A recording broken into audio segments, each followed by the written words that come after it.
حضرت ابو الحسن رحمتullah تعالی علیہ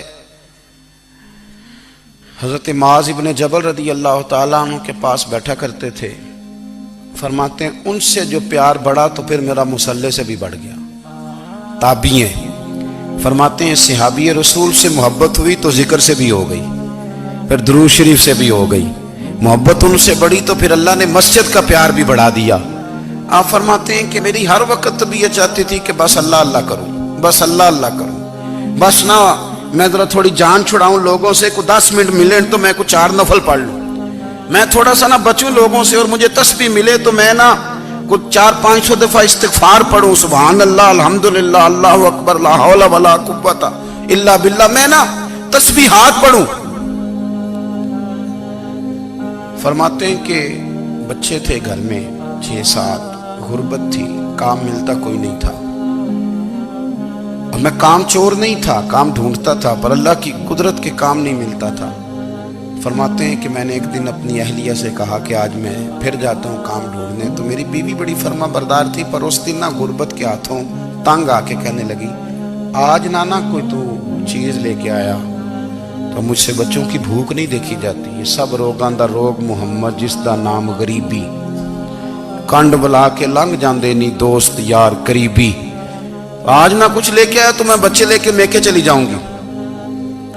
شیخ فرماتے ہیں کہ میں بڑا پریشان گھر سے نکلا, پر میں نے صبح سے لے کے زور تک کام ڈھونڈا, کام ملا کوئی نہیں. تو میرے دل میں خیال آیا چلو کام نہیں ملتا تو اللہ اللہ تو کرے نا, چلو بندوں کی مزدوری نہیں ملتی تو رب کریم کی عبادت ہی کرتے ہیں. فرماتے ہیں کہ میں نے نا فرات کے پانی سے وضو کیا, نہر کے, شدید دھوپ تھی, ساتھ ریت تھی اور ریت تپ رہی تھی. میں نے اپنا رومال وہیں مصلی کے طور پر بچھا لیا, اور فرماتے ہیں کہ زور سے لے کر عصر تک نماز پڑھی. دھوپ بھی پورے زور پہ, پر میرے سجدے کا ذوق بھی پورے زور پہ. فرماتے ہیں سورج بھی چمک رہا ہے اور رب کی عبادت کا ذوق بھی پورے زور پہ. میں سجدہ کروں تو پھر میرا اٹھانے کو جی نہ چاہے. میرے استاد لکھا کرتے تھے, یہ ان کا شعر ہے, وہ کہا کرتے تھے مجھے سوز دے, مجھے ساز دے, اور مجھے نیم شب کا نیاز دے, دم سجدہ خود کو میں توڑ دوں, مجھے ایسا ذوق نماز دے. اور میں تیری بہار کا پھول ہوں, میں کھلا بھی ہوں تو تیرے لیے, مجھے میری شاخ سے توڑ لے, مجھے اپنی زلف کا ناز دے. بھائی فرماتے ہیں کہ عصر تک میں نے نفل پڑھے, دل ڈھلنے لگا, عصر کی نماز پڑھی اور میں وہاں سے چلا. اب میں جب نکلنے لگا تو دل میں خیال آیا کہ چھوٹی چھوٹی دیواریں ہیں گھر کی, بغیر کچھ لیے جاؤں گا تو بیوی دور سے دیکھے گی تو شور کرے گی کہ پھر خالی ہاتھ آ گیا ہے.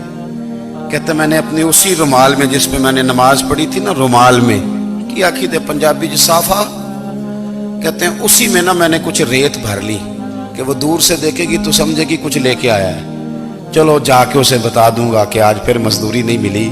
کہتے ہیں وہ ریت لے کر جب میں گھر میں گیا تو پہلے بیوی دروازے پہ کھڑی ہوتی تھی, پوچھتی تھی خالی ہاتھ آ گئے ہو؟ آج میں نے دیکھا تو ہے ہی کوئی نہیں.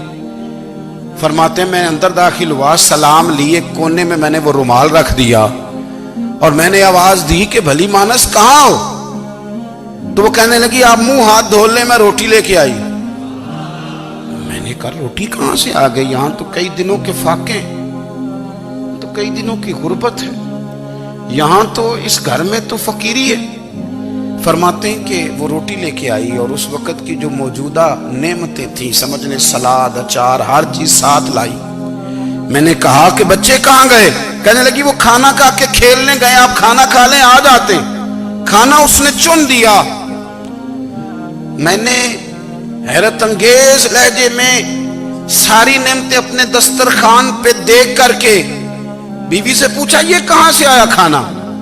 بچوں کو تو نے کہاں سے کھانا کھلایا؟ یہ سارا کچھ کیسا ہے؟ کہنے لگی پتہ نہیں آج آپ کس کریم کی مزدوری کرنے چلے گئے تھے, پتہ نہیں کس کریم کی. میرے گھر میں تو اتنی نعمتیں آئی ہیں کہ مجھ سے سنبھالی نہیں جا رہی, اتنا اناج ہے, اتنا گندم ہے, کس کریم کے دروازے آج چلے گئے تھے؟ یہ کہتے کہتے وہ اٹھی اور اٹھ کر کے کہنے لگی پہلے بڑا کچھ آیا تھا, اب کیا لے آئے ہو؟ اور جا کر کے نا اس نے وہ ریت والا رومال کھولا.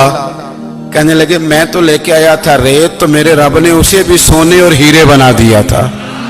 جب آپ کی توجہ اللہ کی جانب، میرے نبی پاک صلی اللہ تعالی علیہ وسلم نے فرمایا ہر چیز اپنے رب سے مانگ، ہر چیز مانگ، ہر چیز مانگ.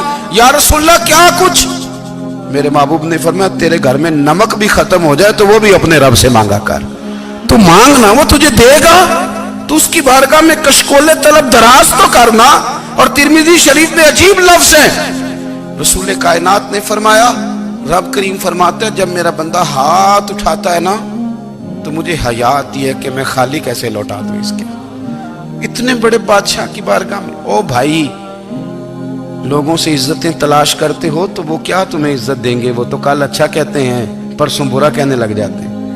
لوگوں کے سامنے گڈ بک میں آنا چاہو گے تو وہ تو سویرے تمہارے بارے میں کچھ کہیں گے، شام کچھ اور کہیں گے. اپنی روحانی زندگی آباد کریں، اپنے مسلح کو وقت دیں، اور دنیا سے چھپ کر اس موبائل کو بند کر کے اور اپنے آپ سے بھی چھپ کے اور تنہا ہو کے چھپا کے سارا کچھ اپنے آنسو اپنے رب کی بارگاہ میں پیش کریں، اس کے حضور حاضری دیں. سنو نا ترمذی کی حدیث، اور اسے یاد رکھنا.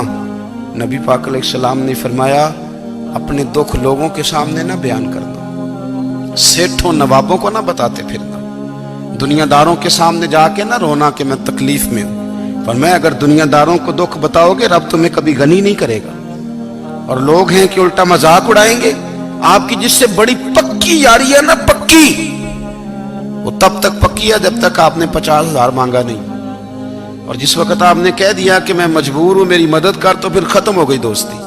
لوگوں کی تعلقات آپ کے ساتھ تب تک ہیں جب تک آپ ان سے کوئی ضرورت وابستہ نہیں کرتے. کریم محبوب فرمانے لگے بندوں کے سامنے دکھ نہ بیان کرنا، اللہ تجھے کبھی غنی نہیں کرے گا. تو اپنے دکھ اپنے رب کو بتا، تو دعائیں مانگ، تو اس کی بارگاہ میں حاضر ہو، تو اس کے حضور عرض کر. فرمایا اپنے دکھ اپنے رب کو بتا، وہ جلدی کرے یا دیر سے کرے تجھے ساری دنیا سے بے نیاز کر دے گا، تجھے کسی کا محتاج نہیں رہنے دے.